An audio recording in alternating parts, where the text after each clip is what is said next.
karena dia tertular oleh temannya yang sudah resisten, otomatis dia juga sudah resisten terhadap si obat-obatan tersebut. Jadi harus langsung diobati golongan lain.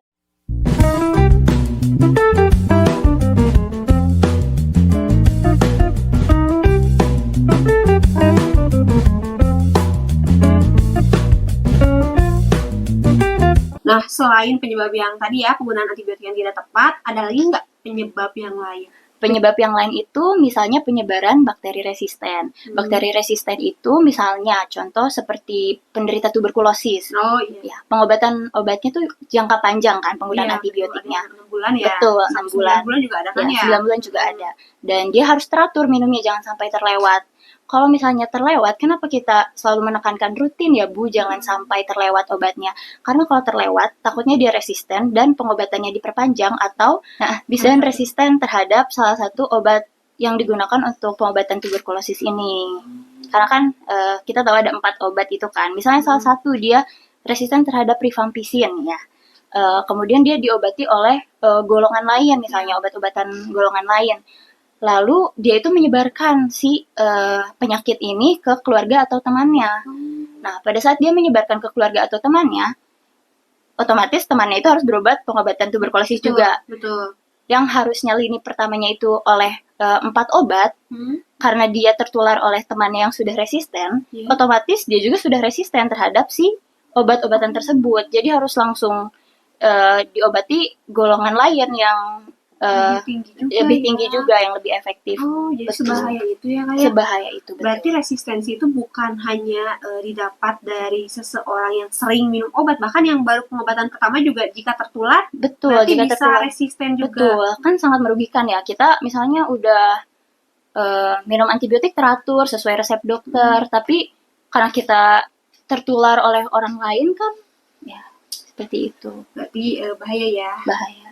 Terus kalau untuk bahaya di masyarakat atau di lingkungan, ada nggak Kak selain yang tadi menjadi resistensi ya?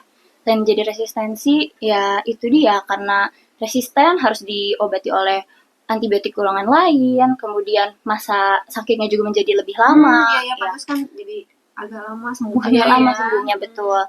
Dan yang kemungkinan terburuk ya dapat menyebabkan kematian kan, karena sudah tidak ada antibiotik lagi yang bisa digunakan untuk menyembuhkan gitu. Jadi sangat berbahaya memang. Berarti sebelum menyebabkan kematian juga bisa menurunkan ini mungkinnya kualitas hidup. Betul, ya. Menurunkan kualitas hidup. Nggak bisa ya. Kita harus kerja tapi sakit ya.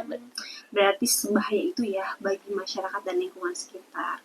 Oke Kak, sekarang kita pengen tahu nih cara mencegah terjadinya resistensi obat. Cara mencegah resistensi obat yang pasti harus menggunakan antibiotik sesuai dengan resep dokter. Kita biasanya bawel nih, kalau misalnya pada saat menjelaskan obat, aturan pakainya 2 kali sehari 1 tablet ya, diminum per 12 jam. Itu ada maksudnya, kenapa harus per 12 jam? Agar konsentrasi efektif obat di dalam tubuh kita itu tetap berada pada dosis yang efektif, kayak gitu. Kemudian harus sampai tuntas pengobatannya, harus dihabiskan ya Ibu, walaupun sudah tidak ada keluhan apapun, tetap harus dihabiskan. Masyarakat kan biasanya pada saat sudah merasa enakan, oh ya udah deh nggak usah minum obat lagi kayak gitu. Jadi di stop obatnya, betul. Padahal kan harus dihabiskan antibiotik. Kemudian tidak membeli antibiotik sembarangan. Biasanya kan kita sebelumnya ke dokter diresepkan antibiotiknya ini. Oh sakit lagi, beli lagi deh antibiotik yang sebelumnya. Oh iya, karena udah tahu ya. Betul, karena udah tahu. Padahal itu gak boleh kan, karena bisa aja bakteri penyebabnya itu berbeda.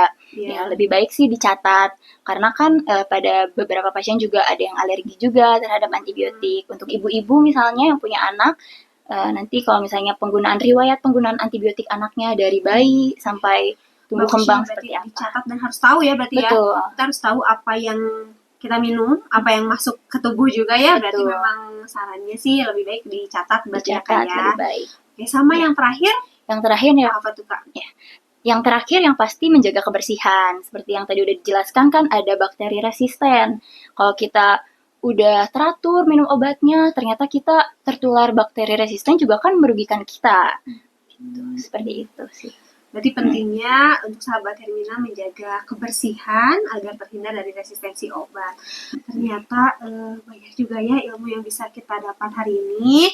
Mudah-mudahan setelah sharing kita hari ini, sahabat Hermina bisa lebih bijak dalam menggunakan antibiotik agar terhindar dari Resistensi antibiotik. Oke, sahabat Hermina, cukup sekian sharing kita hari ini. Nantikan sharing selanjutnya.